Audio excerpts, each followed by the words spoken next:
Russian forces now occupying Europe's largest nuclear power plant, putting the nuclear dimensions of the raging war in Ukraine on full display and sparking global fears of catastrophe. We are following the situation very, very closely. We were always, but of course, after the events of the night of Thursday to Friday, we have been following that even more closely. At a news conference today, leaders at the International Atomic Energy Agency said they were in close contact with the workers at the plant.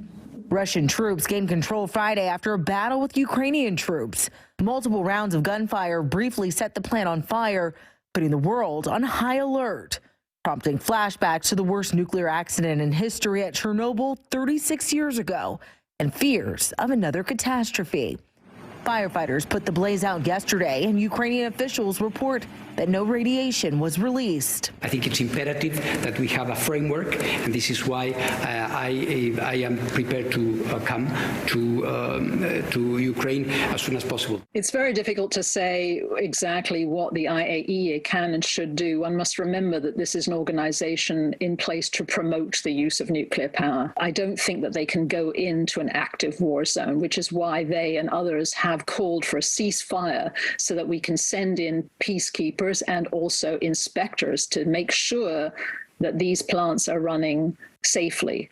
Linda Pence-Gunter is the international specialist at Beyond Nuclear, a nonprofit working to phase out nuclear power. We've been getting a lot of conflicting reports of the state of the nuclear plants in Ukraine and if there are, in fact, elevated radiation levels.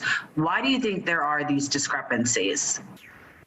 Well, I think there's a lot of mixed messages coming out. It's a very difficult news cycle to decipher what's credible information and what isn't. As far as we can tell, the events around the Zaporizhzhia nuclear power plant did not raise radiation levels because the plant itself was not affected. Gunter says although disaster was averted this time, it doesn't mean that everything is fine.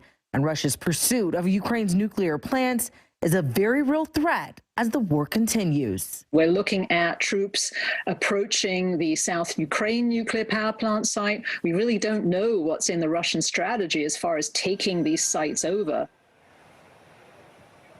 And you have to remember that if something were to go wrong at any of Ukraine's nuclear sites, the calamity would stretch well beyond the boundaries of the war zone. Rudave. Thanks for watching. Click the red subscribe button below so you can get more of NewsNation's fact-driven, unbiased coverage.